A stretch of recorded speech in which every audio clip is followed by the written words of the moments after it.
This is a case where if they can do this to me, they can do this to anyone. These are bad people. These are, in many cases, I believe, sick people. When you look at our country, what's happening where millions and millions of people are flowing in from all parts of the world, not just South America, from Africa, from Asia, from the Middle East, and they're coming in from jails and prisons, and they're coming in from mental institutions and insane asylums. They're coming in from all over the world into our country. And we have a president and a group of fascists that don't want to do anything about it, because they could right now, today, he could stop it. But he's not. They're destroying our country. Our country is in very bad shape, and they're very much against me saying these things.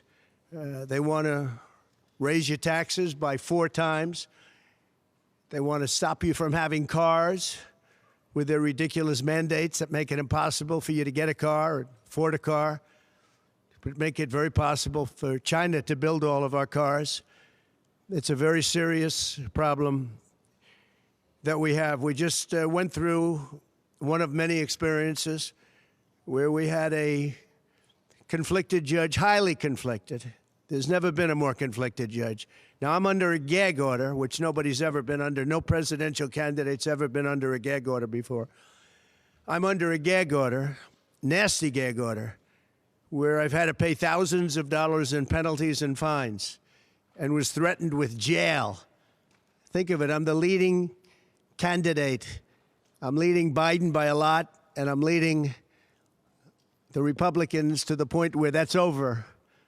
So I'm the leading person for president, and I'm under a gag order by a man that can't put 2 sentences together, given by a court, and they are in total conjunction with the White House and the DOJ, just so you understand. This is all done by Biden and his people. And maybe his people more importantly. I don't know if Biden knows too much about it, because I don't know if he knows about anything.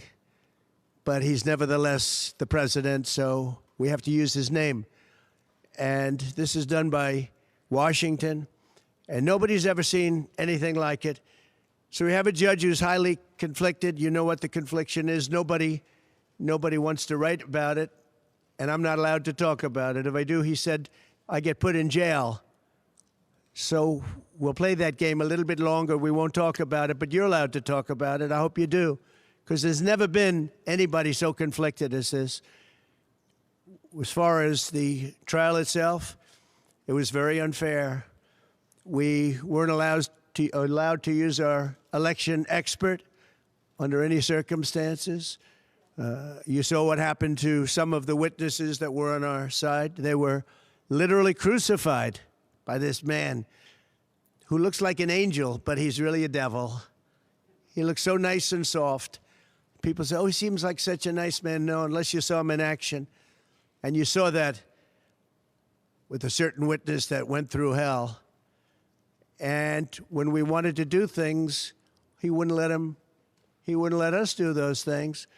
But when the government wanted something, they got everything. They got everything they wanted.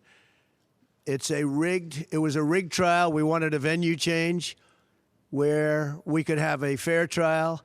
We didn't get it. We wanted a judge change. We wanted a judge that wasn't conflicted.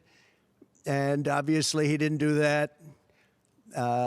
Nobody's ever seen anything like it. It's a very sad thing that's happening in our country. And it's a thing that I'm honored. In a way, I'm honored. It's not that it's pleasant. It's very bad for family. It's very bad for friends and businesses. But I'm honored to be involved in it because somebody has to do it. And I might as well keep going and be the one.